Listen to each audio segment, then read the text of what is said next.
Hello, everyone, and welcome to episode number 6 of the Natural Female Muscle Podcast. Today, we are joined by ICN Figure Pro, Nikki Simpson.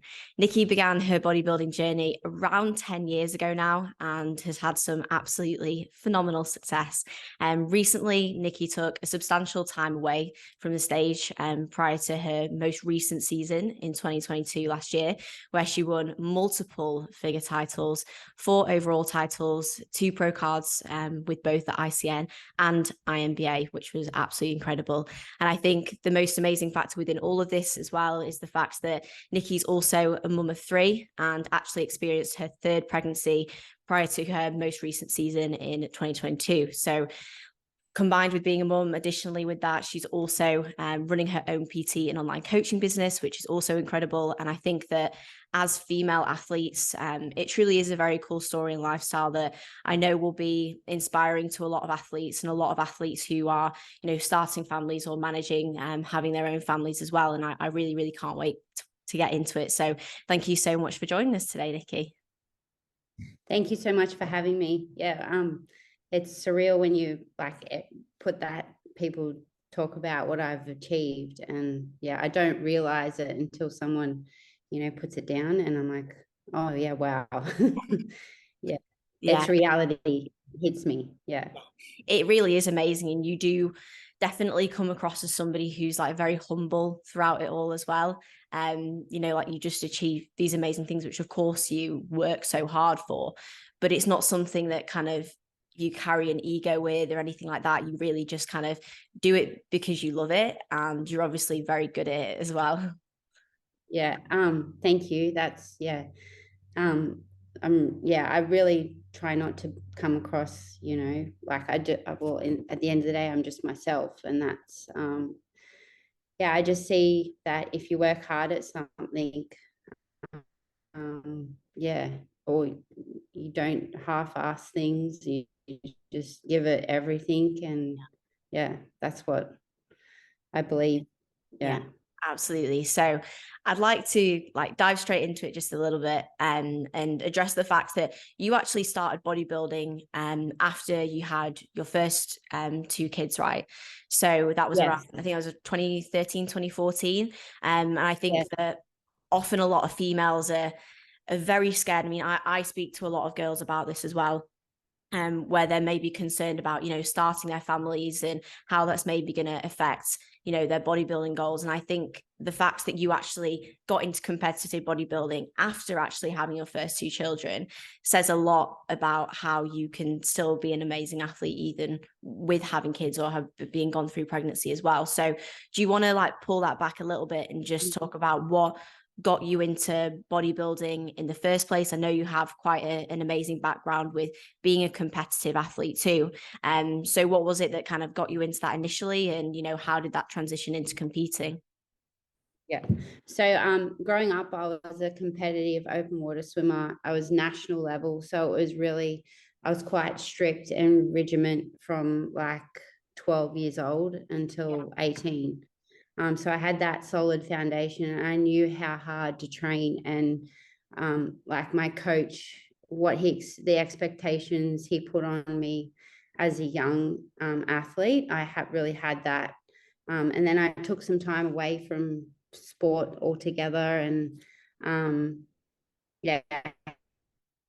muscle under there. And then someone said, hey, you should give bodybuilding a go. And I was like, oh, I didn't really know much about it. I just saw the magazines because that's all that was around that time.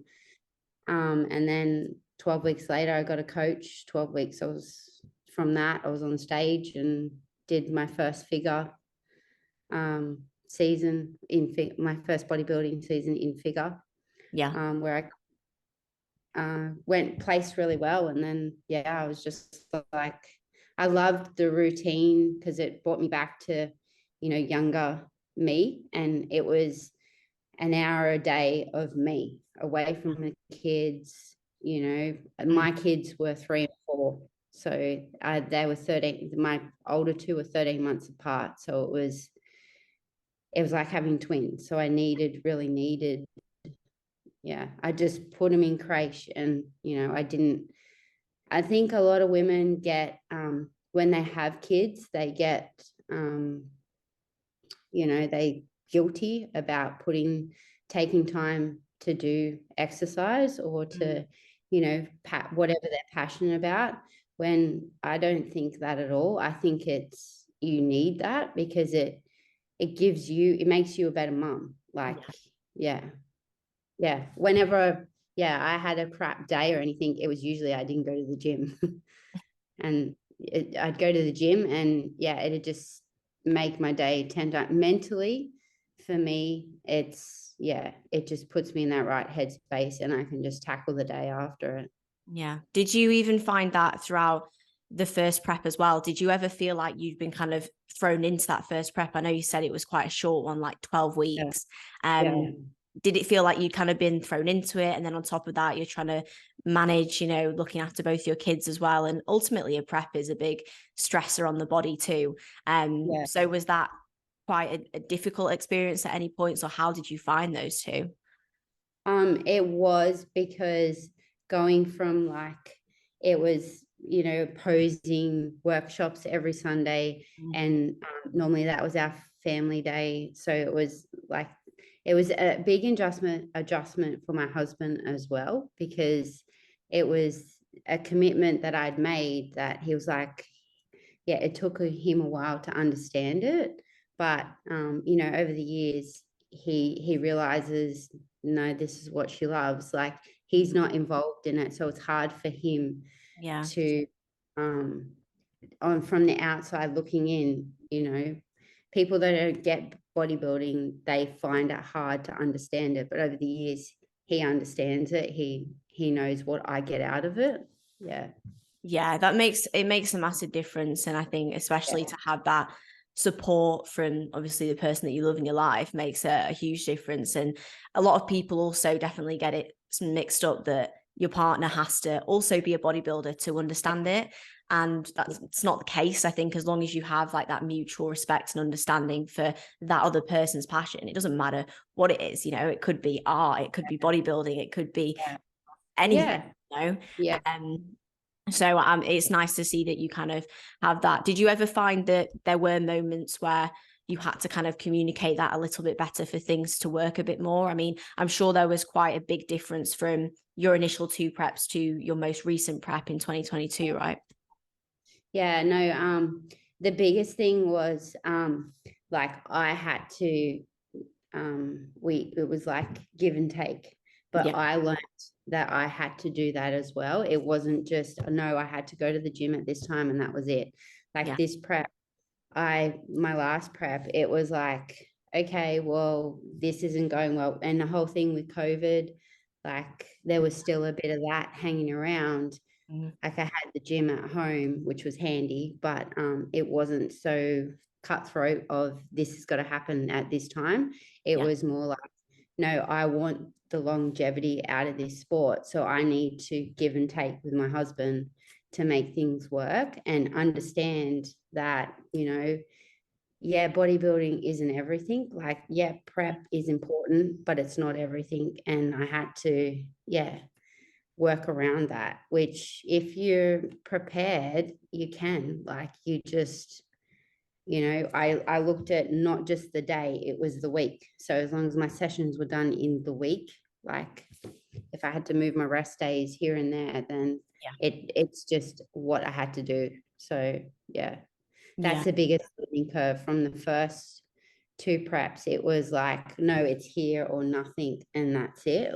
Where this one, it was, I'm older now too. You live and learn, and you understand, and you zoom out, and you just look at life overall and how it slips in. And I'm still learning now, of being more relaxed in my off season than I was in my last off season. That's my biggest thing, is relaxing in my off season and not being so regimented, and things have got to be you just need to take a step back. You've hit it on the head there. I think it's like you learn more more as you adapt. And it's so hard to tell people when they first get into bodybuilding that, you know, everything doesn't have to be perfect, because like you say, it's something that you just learn the more you do it.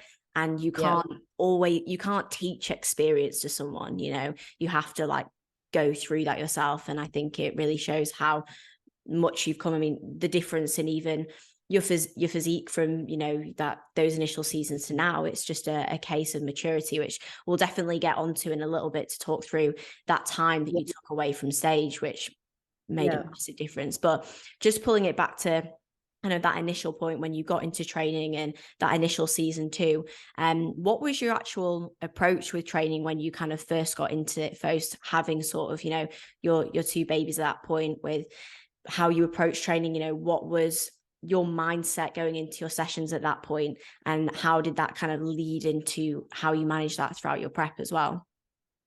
It like I had my days where it was really hard, like, you know, they'd get sick, or one of them, I remember Brock, my youngest, he had hand, foot and mouth, and it was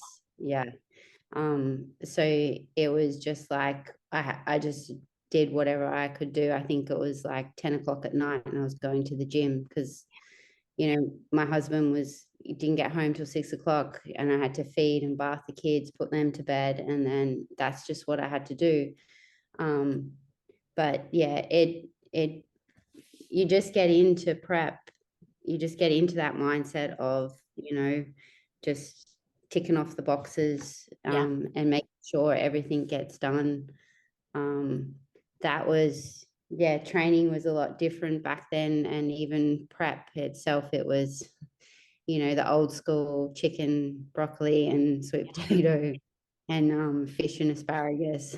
So did that in itself make the prep a lot harder? Did you find that you felt pretty like mashed in that prep compared to like your most recent prep?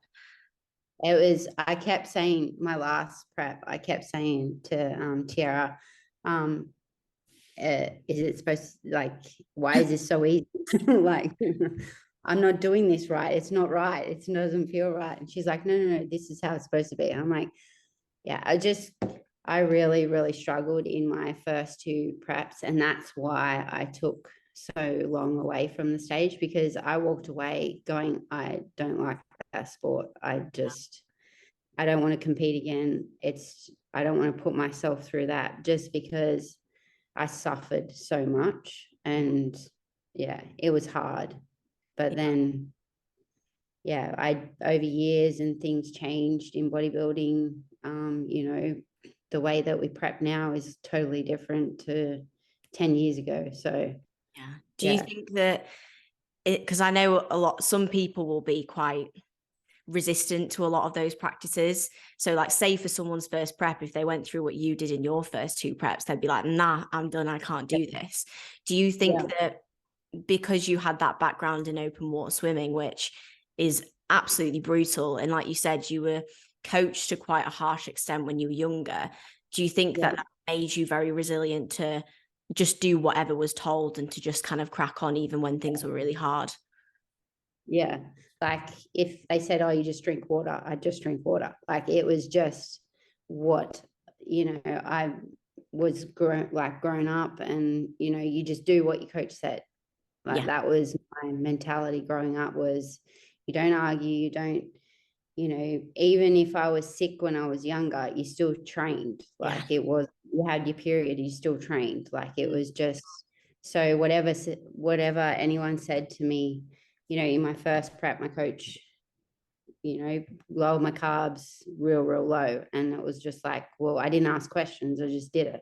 So we're now, you know, I am like that still, but I do, you know, have more knowledge behind me that, to ask the questions if I was thrown like that again. But it's because no matter how much you even learn as yourself as a coach or as a PT, when you're of a mindset that you need to be coachable, it's hard to ask questions, or more so just like admit that maybe you're struggling with something or that you feel a certain way, because you're just so used to being like, I need to do this and that. And I see that in a lot of people who've transitioned from being athletes, especially like you being such a competitive athlete as well when you're younger, and then trying to adapt to that a little bit more? And do you think that's gotten a little bit better over the years, especially as you've worked with Tiara in just being more kind of communicative and learning that you don't need to feel like trash all the time and things like that?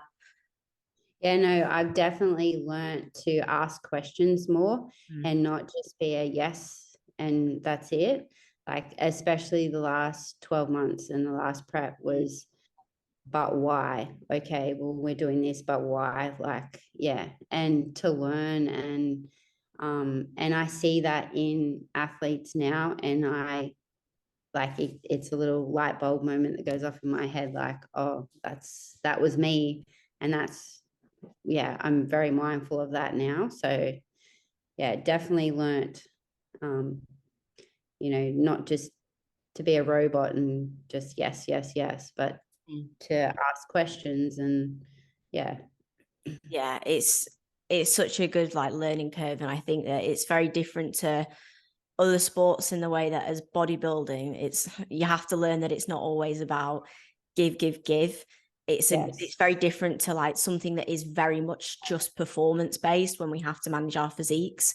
Like you say, it just takes time, but it definitely shows with I've seen like you and Tiara have an amazing relationship with the way that you guys work together now. And we'll definitely come on to sort of how this past prep is being compared to your previous. But I'd like to ask you a little bit more just about that time that you took away. So it ended up actually being, was it 7 years that you took from the competitive seasons, which is obviously a long time. Do you want to run through how you sort of felt coming off the back of those 2 seasons? Because I know you said at that point you were like, I'm done with bodybuilding. Why did you feel like that at that point, and how did that transition across that time you took away, and how did that end up changing? I just food wise, I got pretty low in calories. My body weight was, I think it was about 48 kilos. Yeah. When I was on stage, which I was 53 in my last season. I dieted and dieted to no return. And that just the end, it was, I didn't have balance. It was all or nothing mindset. It was, I didn't enjoy training. It was hard. I lost so much, strength in the gym. It just was hard. And I was just like, this isn't for me. Like, I didn't have a good experience from it. So, yeah, I didn't have my period. It took me a while to get it back. Yeah. So I associated all that to just the negative was just it was outweighing the positive. I tried to do another prep 18 months later, but I knew in myself I wasn't ready for that. So I pulled out of it, and it was probably the best thing that I ever did at the time. And people would say, oh, the stage will always be there, stage. And I'd be like, oh, like, I hate that saying. But now, like, I 100%, like, I really do feel like it is great to just take time away, just build a base again. Like, I started from scratch again, and it was the best thing I ever did. Like, yeah, it's really interesting to hear that, because you actually had obviously quite good success even in those first 2 seasons. And sometimes that's the thing that makes it quite addictive for a lot of people to keep going, because they're like, oh, I'm winning, like, let's go, let's keep going. But they don't often think about the health and the life side effects of that, especially as a female. And like you said, you had no period, hormonally, you must have like not felt great at all. And one thing that you often see is that then if you do back-to-back seasons like that as well, the second season is often even worse because your body's not been able to hormonally come back to that baseline. Did you find that second season you had to push a lot more, and that kind of left you in the worst sort of spot you'd been in? 100%. I had to, like, food was low, and even other competitors would say, oh, you're really dieting, like, meaning like really, really, really lean. Like, yeah, like they could see that I'd lost muscle. And not only like yeah, that it was the impact on my family as well. Like it was affecting them. Like it was affecting my kids. I was at, it was affecting my relationship with my husband. So yeah, it was just time to step away and just get back to life. And then that could come back maybe if I was ready for that. So yep, that was a good decision at the time. Yeah. How did that end up bringing you back towards bodybuilding then? Because I know, did you still kind of train over that time period that you were taking away? You just weren't Yeah. competing, or did you actually have to take some time away from training as well? I took to fall pregnant with my third. I was just having trouble falling pregnant. But when I got pregnant, I got back into training. And then after I had Zach, my last, I got back into training. And it was always, right, you're doing this as long as you love it, as long as you're enjoying it, you continue. And that was my thing, that keep training. And when you don't enjoy it, that's when you need to pull back. Yeah. And I just didn't, I had the idea I wanted to step on stage again, but I didn't put a number or a year when that was going to happen. It was always like whenever I felt like I'd be ready. And yeah, that was that time. Yeah, it's interesting because I know a lot of females also feel very kind of worried that they can't actually compete once they have kids. And honestly, like I've had that concern for myself as well, which the more I mature, the more I learn that it's a bit of a silly concern to have. But like I often think, like, do I need to plan out my competing years before? Like me and AJ will say, like, when am I going to have a family and when do I want to do this? And then I see people like you and I'm like, that's just such a ridiculous statement. Because you had your third child in 2019, and then after that was even when you had the most success that you'd ever had. So what was that actually like for you after you had your third in 2019, and how that kind of got you back into bodybuilding and competing from there? Yeah, I had a really good pregnancy and I kept active the whole way, which really helped in recovery after. And I just continued training. And then it was about 18 months after I contacted Tiara, because I had lost my baby weight by myself. And then I was like, all right, I want to put on some muscle. So, and I tossed the idea of competing and the year in the email to her. And then, yeah, we got going, just getting back into a build, like building my calories up and training. And then we didn't discuss, initially it was going to be this year that I was going, step on stage, but yeah. What did you take your training approach like during 2019 whilst you were pregnant as well? Because I know, again, people get a little bit concerned about continuing with, training and staying active and doing the things that they love throughout. How did you handle that in 2019? How did you find that experience? Yeah, I did I did boot camp with my kids. Amazing. 2 days a week. Yeah. So that, and I was still running until I think I was about 34 weeks pregnant, and I was swimming. It wasn't like harsh, weight training, but it was resistance training. So I just did movement every day, like walking, swimming, boot camp, just mixed it up, and that retained a lot of my muscle, like with minimal effort. And you'd be surprised at how much you can maintain on, just things like that. Yeah, that's an amazing comment to make, because so many people worry that if they stop doing like the exact same training that they've been doing before, they're going to lose everything.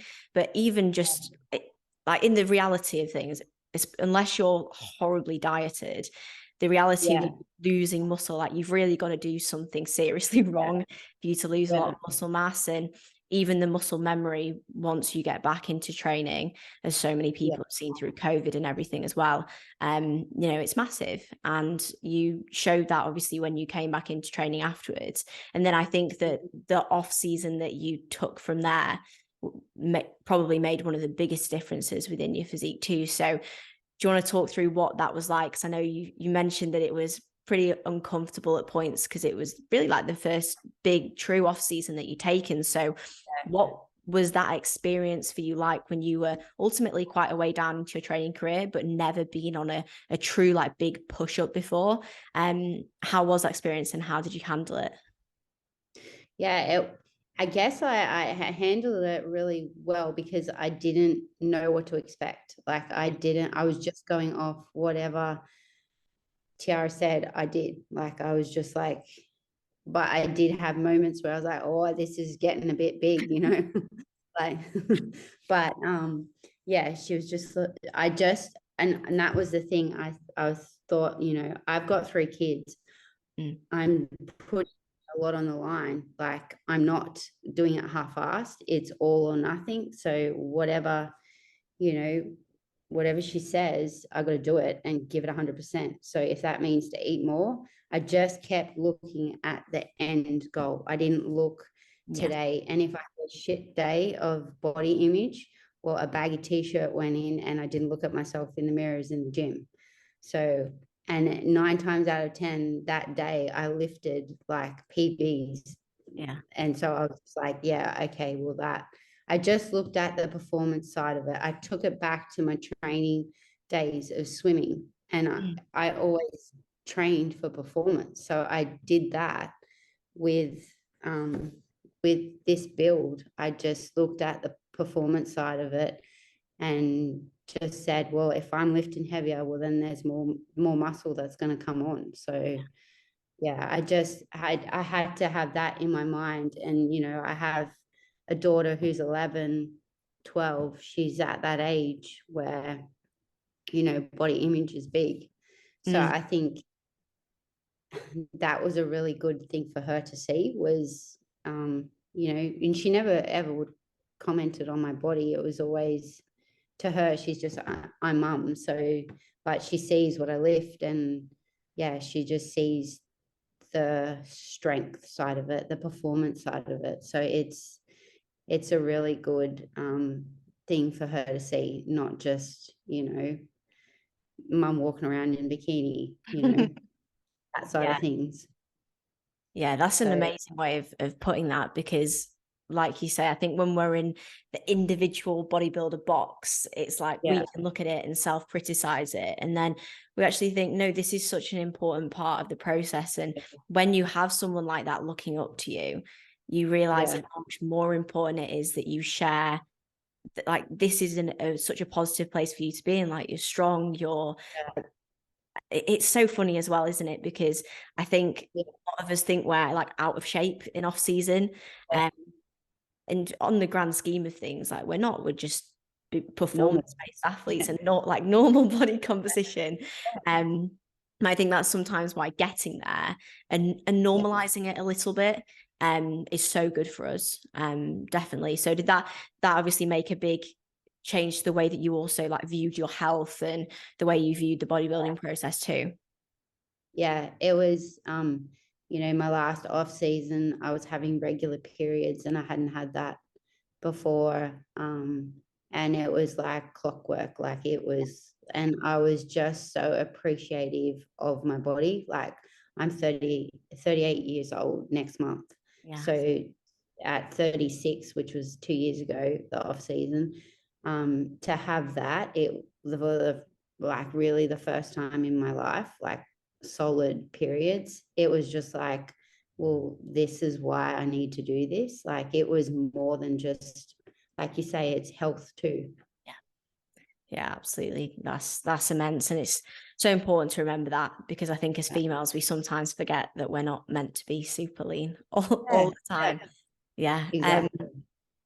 I'd actually just be like quite interested to ask what your training was actually like when you moved over to working with Tiara, because if anyone doesn't follow Nikki on Instagram, she trains like an animal and she's really, really strong.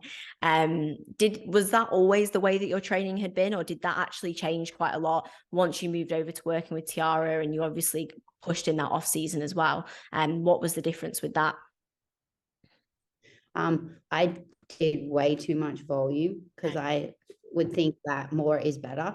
And like I'd have sore legs, like literally every time I did a leg session, I would be in agony that night to sleep just because the amount of volume that I was doing, it was just crazy. And then, yeah, changing over, it was surprising that I was still sore, but my recovery was better. Like I wasn't sore all the time. The main thing was my volume went down. The intensity was still like I've always trained it. I don't know how to train in any other way. Like, I struggle with deloads. Yeah. So They're not fun. I don't think anyone likes deloads. But yeah, the main thing was the volume of training and just recovery. Yeah, that was the big thing. Yeah. Yeah. Did you think that had quite a different effect on the prep as well? Because I know you said in the first two preps, I don't think anyone really loves training by the end of prep all the time because you're going to feel a bit lean and tired. But did you notice that because of the difference in training volume and the fact that you probably started that prep a lot stronger as well, it had a more positive effect on your training throughout that prep as well last year? Yeah. My training didn't really change in prep. So it was just like I was in off season, prep was the same. It just was the food that changed. The training didn't. And then towards the end, it was just the exercise selections at the end where, I'd struggle. I needed more support, that we changed things around. But other than that, So I said to Tiara as well, like, it's like I'm doing my first prep. It's like, regardless of what happened in those first two, I never compared because it's just night and day. And I didn't compare it because it's not anything like it. And it was just like, okay, this is your clean slate. Let's go with this, see where we go. So, yeah. Yeah, that's such an amazing way of putting it because it shows how you can put like a bad experience to the side and that doesn't need to be reflective in future experiences either. Yeah, I think it was really important, and especially for my family as well, like my parents, because they seen that prep. They have no idea of bodybuilding. They never came and watched me in those two seasons. They did in the last one, and they were just like, wow, like they had no idea of what it was all about. And they were like, oh, we're so proud of you. And that just was like, oh, this is great. Like, this is, it took me back to swimming days. Like, it was really good. That's so nice. The support from the family makes a huge difference. Yeah. It's always really hard to kind of translate that to first timers where if they're having a horrible prep experience, trying to also convey that well around your family is so important so that they can be supportive. Because I think if your family sees that you're not actually in a good way in that prep, it's automatically going to make them not understand why you're bodybuilding and almost be a little bit skeptical of it. So obviously you learn like you did in taking a fresh approach in that last season and making it more understandable for your family to see like I'm good and I'm enjoying this and I'm doing really well. It makes a huge difference, and then that only positively reinforces the rest of your bodybuilding career too. It's not like you're forcing against it. It's like you're fighting. You're trying. No, like you're trying to.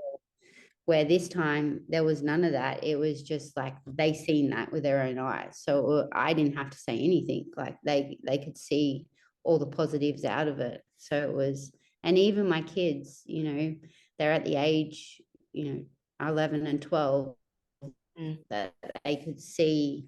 And actually my daughter's like, oh, Mum, you're actually really good at this. Because she'd see me posing at home and she'd be like, what's that about? Like, she kind of was understanding it, but then when she see me on stage and she's like, wow, that's my mom. Like, yeah, it was kind of, yeah.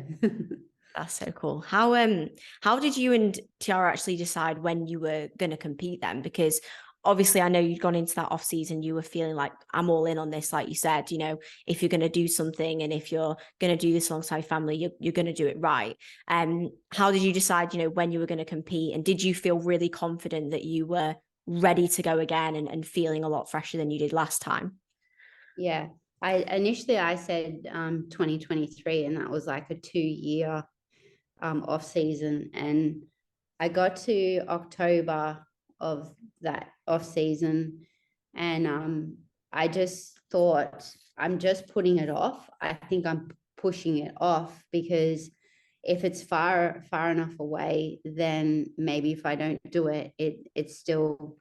And I just had to make that jump of, okay, well, next year, there's nothing on family wise, it's going to stop me. And I was just like, right, if I'm going to do this, and I just said to Tiara, what do you reckon if I competed next year in season B? And she was like, yeah, let's go. Yeah. And I was like, okay, I'm competing now. And then it was like set in stone. So yeah, I just needed to take that step and just do it. Like, yeah.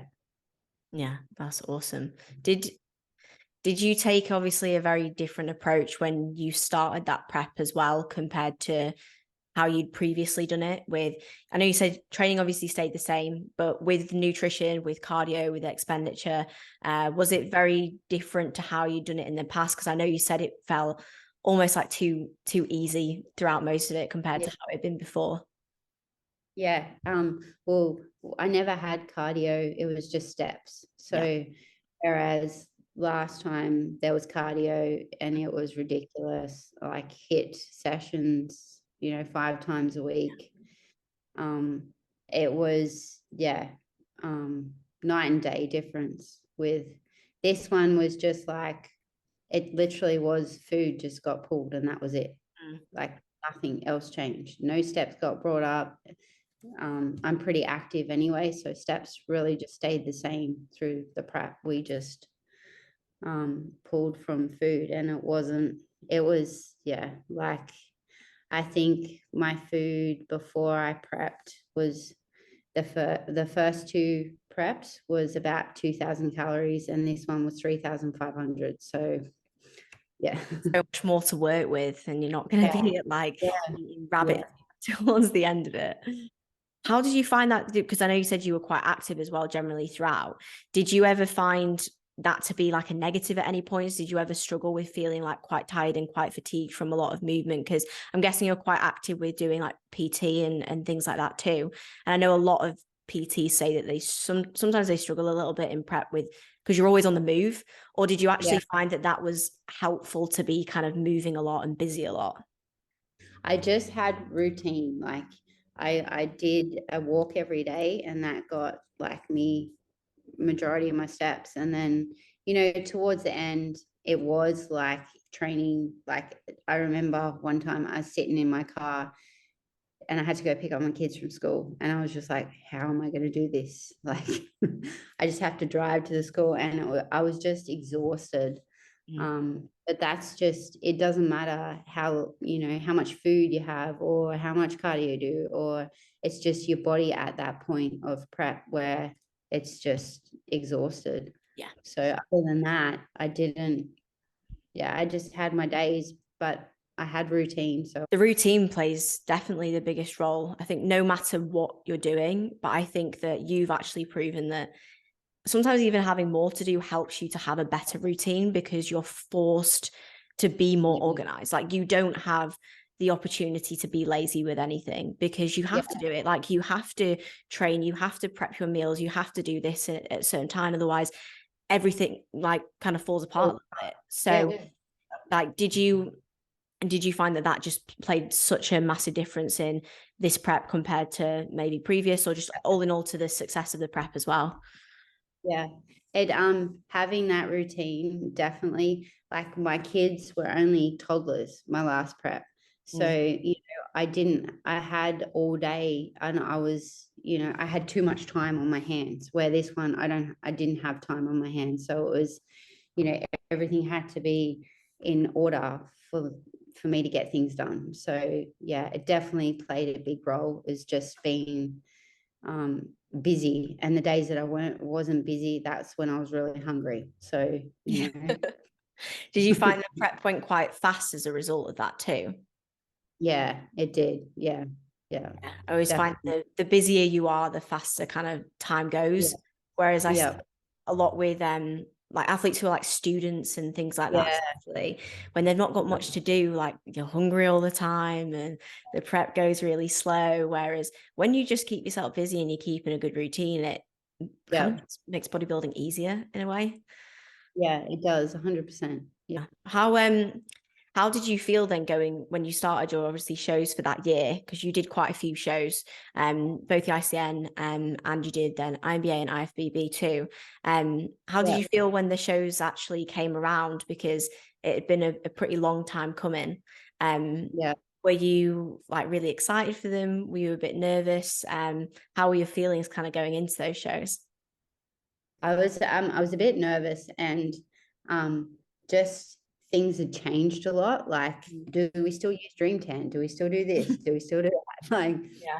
um, I remember we would oil up with canola oil. Like, Mm. we had Dream Tan and everything, but we had canola oil, and that was like our sheen over the top. So, yeah, just the changes in how things run, and but yeah, just really nervous. And coming into that first show, I just wanted to get it out of the way so I could get the first stage Yeah. nerves out of the way. Because I remember, like, my last season before, I was very, very nervous on stage, and I would shake. I'd have a shake on stage.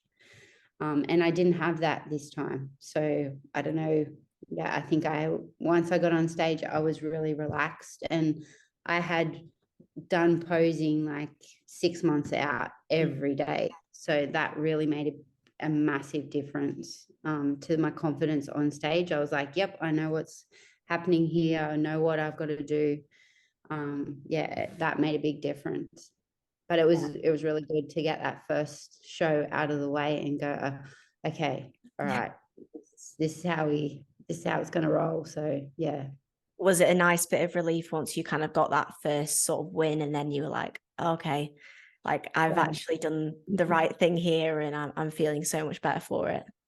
Yeah, but I still like, and I did have a lot of people, that would go on Instagram and they'd inbox me and say, "Oh, you're going to take out everything. You're going to win this. You're going to win that." And I was just like, "You don't know. You don't know until the day. Like, you just don't know." Like, I would always, every show that I won, I would step off stage and go, okay, today's done, but you're still not done for the next one. And it was always back to the drawing board. Don't get ahead of yourself. Mm. Um, you won today, but that doesn't mean that you're going to win next week, or you're going to place top 2 next week, or you're going to place top 3 next week.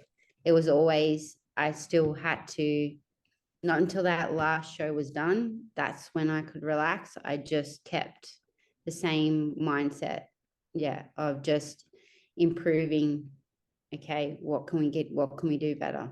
Yeah, Yeah, that's a really amazing mindset to hear that you kept because I think from an outsider perspective, it's very easy to sort of think that you're just going to show and being like, oh, picking up another trophy or winning because it seemed like every time I was on Instagram, you've won another overall title. I was like, oh, she's won another show. But the thing that actually sits behind that is no matter what you're winning, like you said, it's like you keep that mindset of you just go in, you do the best that you can do because like you say, you never know, even if you've won all the overall titles, you don't know if somebody else is going to be there. But all you do is you show up and you bring your best. And you definitely just kept an amazing look across the entirety of the season. yeah. I think that was important for me to do that because it was such a long season of Yeah. competing. So I had to keep my shit together. Like, I had to keep the mindset there of, okay, Don't slack off now, like just keep going. Yeah, because I had goals of every competition that I went in. I had a goal of that competition, what I wanted to achieve. So, I had to do that for each one. What did you guys actually do in terms of managing your physique in between shows? Because like you say, it was quite a long season and you were like literally so shredded across all your shows. Your look was never off at any of the shows either. What was your approach with food? Did you guys ever like pull back in between shows? Was your food relatively high towards the end of the season? What did that actually look like at that point? Yeah, so after I think it was ICN Nationals, so way through the season, we started to feed back in, and had like three refeeds. So I always had 2 refeeds, and then it come into 3 refeeds because Tara was like, you can't lose anymore, like we can't, you're starting, to lose too much, so we need to start feeding back. So my overall calories came up, and then the refeeds became 3. So just to try and hold on. Yeah, definitely. I think it shows the importance of not trying to chase for more and more with a look when the look's already there. So maybe people fall victim to that, where they get to show like, hey, I think I can get leaner, or I think I can change this. But, if you're winning, if you look good, if you're in a good spot, it's like, don't change anything. I think that's sometimes the hardest thing as a bodybuilder, when you always want to be like, I can do more and more. And then having that external eye from your coach is so important to be like, look, we actually probably need to do less, and we just need to make sure that you stay here. Did you ever find that hard mentally at points, or did you? Yeah, you did. Yeah, just because you're so focused. Like I lost 17 kilos in that prep. So like focused on seeing that number go down, and then, oh no, we can get a little bit leaner. Like, that was hard to just like pull back and just go, hey, no, we don't want to see any lower on the scale. Like we need to hold where we are. I struggled with, but having Tiara there and, just reaffirming it. And once again, just following what I needed to do. You have to step away from the emotional attachment that you get to seeing leaner and leaner. Yeah, like I say, it's asking the questions as well, isn't it? And that's where being like, why are we doing this? Do I not need to see my scales move down? And just having that peace of mind from someone else is so important, because you can get kind of sucked into that rabbit hole of just making yourself look worse, which we obviously don't need to at that point. But did you also find that maybe almost taking your foot off the gas pedal a little bit and bringing food back up towards the end of the season kind of helped you with your exit from that prep as well into your off season, in the sense that you didn't feel like trash towards the end of the season? You actually probably felt a little bit better too. Yeah, I didn't feel like complete trash, but I was at the lean, like I was 5% body fat at the end of it. So while it helped not being so low, it's still, you're still at 5% body fat. So, you still feel that, but it wasn't as bad as what it could have been. And having the food, we just went straight back up. And having relatively high, like I think I finished on 2,400 calories was, refeed days. So we just went straight all the way across to that of 2,400. And then, it didn't take us long to get back up. Yeah. But it took my body a while to put the weight back on. Oh, of course. I think it's like you just said, even though food's in a good spot or whatever it is, you're still 5% body fat. So you're still gonna feel that way for a while until the body fat starts to come on, and you obviously get towards more of a safer, like, physiological level for a female to sit at. Yeah, I had a bit of trouble with like fluid, and it's just like, I'd bend over and I could literally feel my skin on my hamstrings. Like there was nothing, it was paper thin. Like I just needed body fat on in the end. Like, yeah. So it was just time of, slowly putting it back on. And that's the thing. It takes time to come off, and it takes time to put it back on too. So yeah, absolutely. Are you feeling much better into like this part of your off season now then? Because this is kind of now really like your first sort of like real entrance into an off season, like especially out the back of a prep. So how has that been for you? Because it's quite different to, previously your last off season you've been into after losing, body fat from pregnancy and getting into it there. So how has this experience been for you, and how are you feeling so far? Yeah, it's been really good. It's taken, like to get back to fully feeling like myself in training. Like January, I started end of January, started getting like, okay, yep, I'm pushing really, really good weight in the gym. And yeah, now it feels really good. And I just want to be in off season for the rest of my life. Like I just love eating, to train well. Like I just love the feeling of getting into the gym and just you got all the energy, life's good, sleeping better, enjoying time. Yeah. Yeah, it's definitely It's really good. a nice feeling. How is that making you feel then in terms of what you want to do moving forwards? Have you had any thoughts as to whether you want to get back on stage again, or what your competitive plans may be from there? Yeah, I do. Initially, straight after comp, I was like, yep, 2024 season B, I'm gonna go to a natural Olympia and compete overseas. But now that I've settled into off season and I'm getting busy with work, and really enjoying training and just family life too. I'm looking at pushing that out to 2025, just because I just want to have a bigger off season again. I don't want to rush it. I don't feel like I will be ready to get back on stage then. I just like I did before. I want to feel ready to go again. And yeah, to me, I think that will be 2025.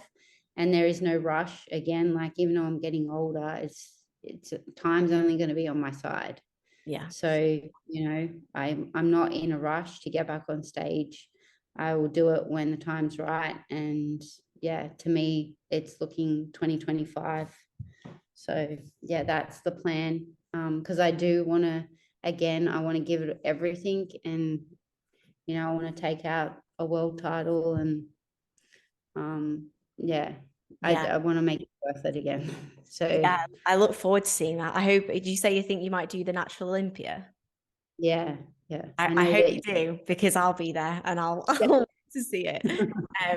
That'd be really cool. And I think, like you said, and you've obviously learned this so well from the time you took off, is that the stage is always there. And now you've been there and you've done it, you actually know that you can do that again. It will only benefit you more. And like there's no rush, and time will only be on your side. I think time is on our side for a very, very long time, and way longer than people like to think, especially as natural athletes and as female athletes. I think we have more of a longevity almost than males sometimes, because we hit that peak that people like to call it almost even later. So it's you just have more time, and there really is no rush. And you've definitely displayed that so well with your whole competitive career as well, I think. Yeah. I'm also enjoying, giving back to this, helping out posing, and I have some posing clients, and I'm really enjoying being involved in bodybuilding, but not being in prep. Like I'm enjoying that side of things, and it's giving me the what I need out of it. And that's why I'm okay to wait another year till I prep again. Like I'm not missing out on anything because I'm still heavily involved. So I think that's where a lot of people go wrong, they step too far away and they're too far disconnected from the sport. Yeah.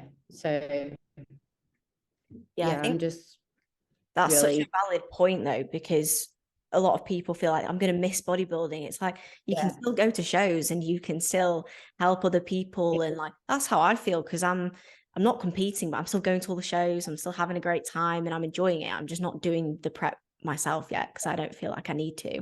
I think it keeps you attached and almost enjoying it a little bit more. And like seeing you do some of like the posing work that you've been doing and things like that, it keeps you involved in people's journeys, and it's helping you to grow as an athlete too, because you're speaking to more athletes and you're helping more athletes, and you're probably improving your own processes and everything there too.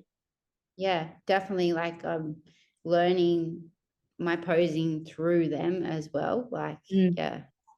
No, it's what also, you sorry, go take on. out, what you take out of things, you see it from a different perspective because you're not in it. When you step out and then you go, oh, like it, you just realize.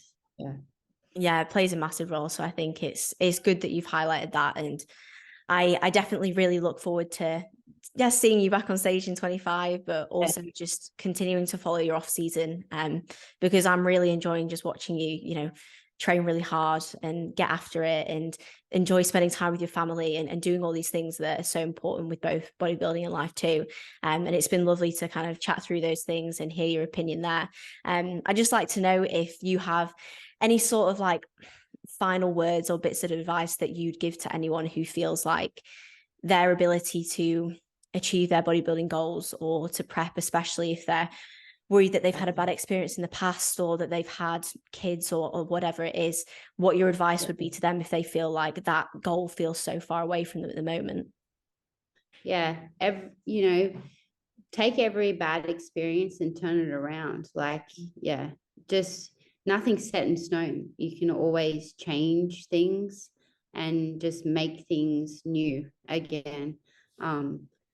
And if you've had kids before or you're scared that, you're going to have kids, it makes you stronger. Like, I know other figure mums, and like they're the hardest trainers, just as, I've got friends that I competed with last season, and they're like, just their ability to get things done in prep because they're mums. Like, you've had a kid before, you've gone through pregnancy and birth and stuff. It just makes you just so much stronger as a woman. Like, you can do anything. Like, I feel that.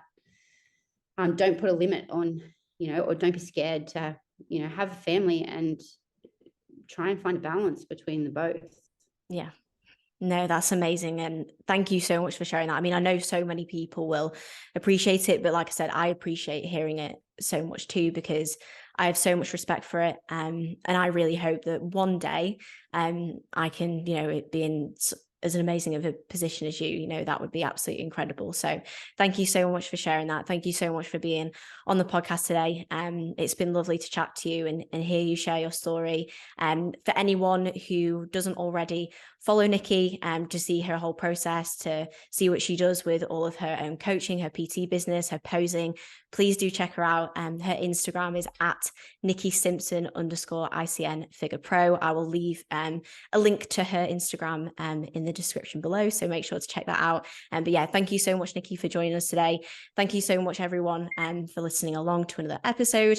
If you have enjoyed this episode, please do like and subscribe on YouTube, and make sure to follow and rate us on Spotify. And I will be back again next week with another one.